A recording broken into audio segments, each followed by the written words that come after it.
Agora, pensando em como os evangelhos apresentam o Natal. Os evangelhos possuem perspectivas singulares na narrativa sobre o nascimento de Jesus, né? Se a gente olhar para o Evangelho de Mateus, a gente vê um destaque muito grande em mencionar que o nascimento de Jesus é um cumprimento de profecias do Antigo Testamento. Isso. Se a gente for olhar para Marcos já tem uma abordagem mais direta, né? Ela nem menciona o nascimento de Jesus, apenas menciona lá que é o princípio do Evangelho do Senhor Jesus Cristo e já aparece Jesus praticamente em ação. E daí entra João Batista. Que é o arauto que vem preparar o caminho, mas não se refere ao nascimento, né? Exato. Aí quando a gente vai para Lucas, Lucas é um evangelista mais detalhista, né? A gente vê uma riqueza de detalhes maior.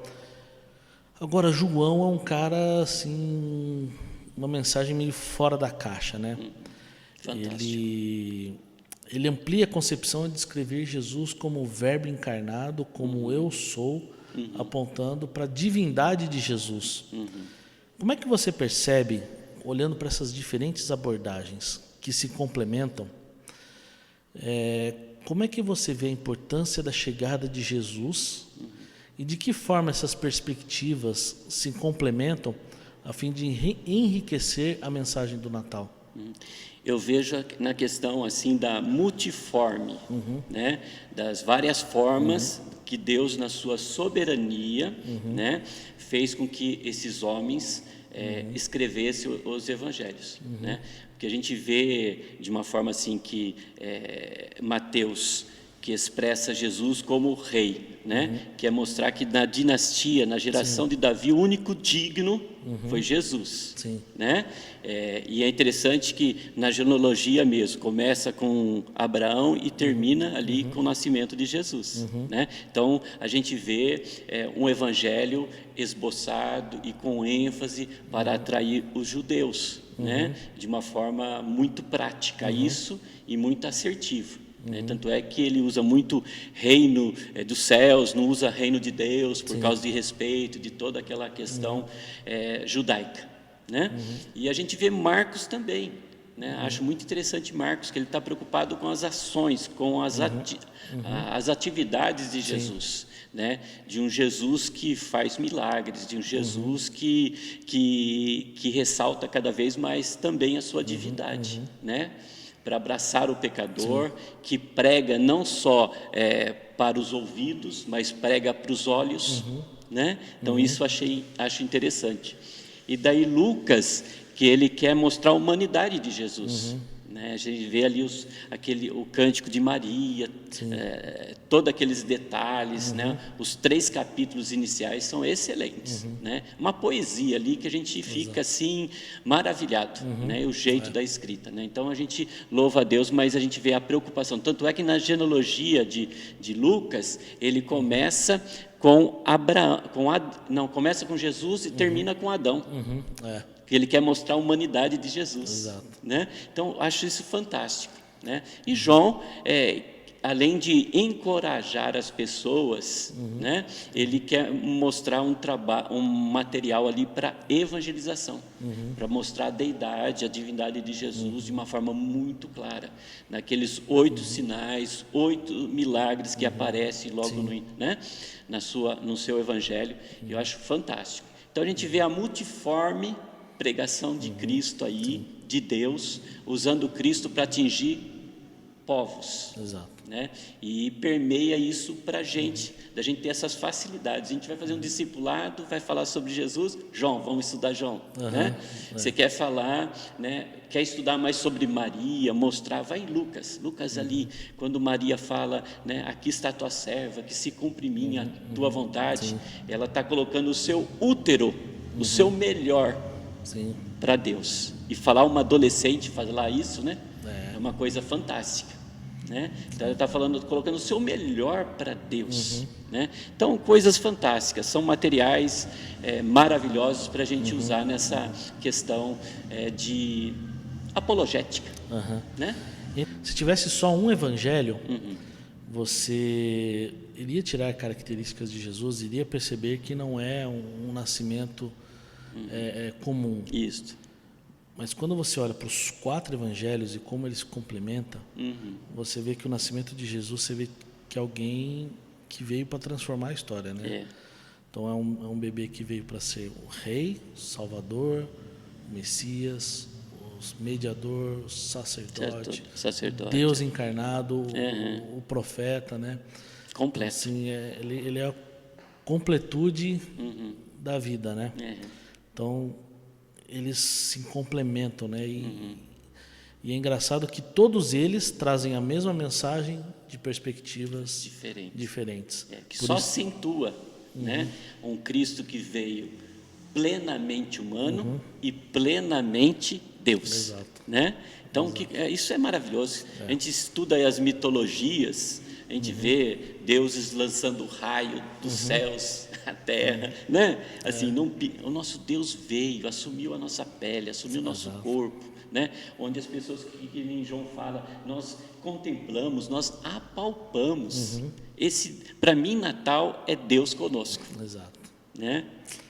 Exato. Agora, quando a gente olha o início das narrativas dos evangelhos, a gente percebe um rompimento de um silêncio de 4 séculos, mais ou menos. Do fim do Antigo Testamento, que termina lá em Malaquias, para o início do Novo Testamento. Quando a gente termina o Antigo Testamento, a gente vê um povo que estava vivendo no pós-exílio.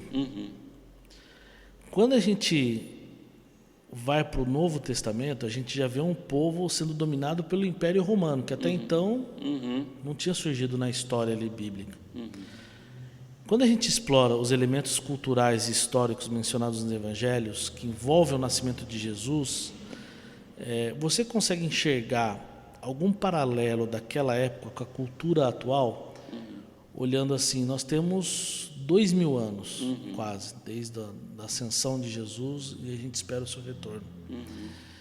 E ali você tinha um vazio de 4 anos, de 4 séculos, que tinha expectativas, tinham... Isso. Né, e muitos impérios também. Muitos impérios, né? Você consegue enxergar um paralelo desses 400 anos com os dias atuais? E de que maneira a gente pode identificar entre os contextos específicos da época de Jesus coisas na realidade da sociedade atual? A gente vê que quando Gálatas fala que Jesus nasceu na plenitude dos tempos, né? Ou seja, no tempo maduro de Deus, né? No tempo certo, e a gente vê ali aquele contexto onde havia paz, né? Porque o Império Romano imprimia isso, paz, havia uma linguagem só, né? Que facilitava a pregação, né? Havia também estradas que favoreciam ali o movimento, a circularização, né? Ali das pessoas. Então a gente vê tudo isso que favoreceu, né? Mas a gente via também a expectativa que o povo tinha da vinda do Messias. Que 800 anos antes de Jesus nascer, Isaías já falava, né? Depois os outros profetas declaravam isso. Então havia essa expectativa, né? De um Messias, de um ungido que trouxesse uma paz política, que trouxesse um reino físico, um reino político, né?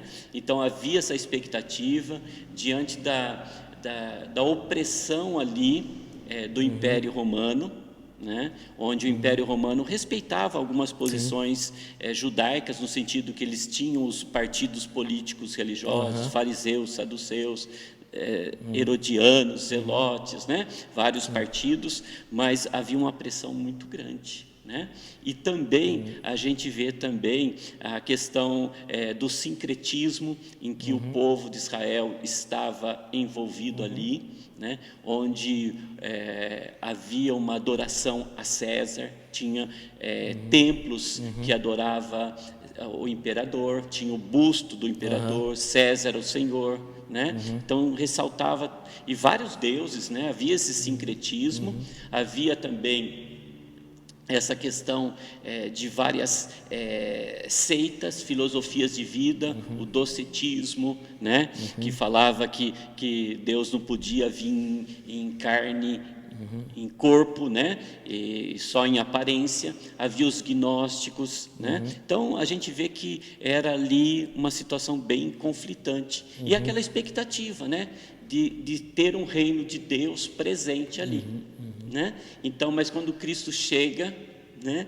Então a gente vê que os judaizantes fecharam os olhos, né? Houve aquele endurecimento do coração, toda aquela situação. E trazendo para o nosso contexto aqui, a gente tem vivido momentos que, principalmente no Brasil, né? A gente tem tido assim mais facilidades da gente pregar o evangelho, da gente falar de Cristo Jesus, né? E até eu falo sempre para a nossa igreja, olha, a gente estava passando por tempos fáceis, né? Você não sabe o que serão os tempos difíceis. Aqui é um treinamento para a gente enfrentar os tempos difíceis, Exato. a grande tribulação, tudo. Então vamos aproveitar agora, né? Mesmo mediante esse sincretismo que a gente está vivendo, né? Essa questão também consumista, né? Narcisista que a gente vive também, essa questão de uma grande idolatria, né? E no meio evangélico também, no neopentecostalismo, a gente vê certos absurdos, né? Então é um momento de tanto de contexto como de cultura que a gente está vivendo, da gente poder colocar a mensagem de Cristo, né, acima de tudo, sobrepor. Né? Então é aproveitar as oportunidades mesmo. Não sei se eu expliquei certo. Sim, né? Com certeza. Porque eu acho que eu viajei um pouquinho aí. Não, e olhando assim o contexto cultural, o Edilson Botelho, ele fala um negócio muito prático, resumido, né? Ele fala assim: os problemas dos dias atuais são os mesmos problemas dos tempos antigos.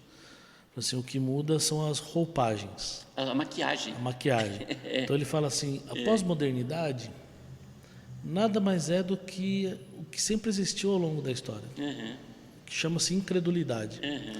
Né? Então, a diferença é que agora a gente tem o conhecimento da pessoa de Jesus, então a gente consegue, mesmo na opressão que a gente sofre do mundo, a gente tem a certeza de quem é Jesus na nossa vida, o que Ele fez por nós e o propósito de vida que Ele teve e a gente tem nele. Né? A gente vê a vigência do pecado, que continua.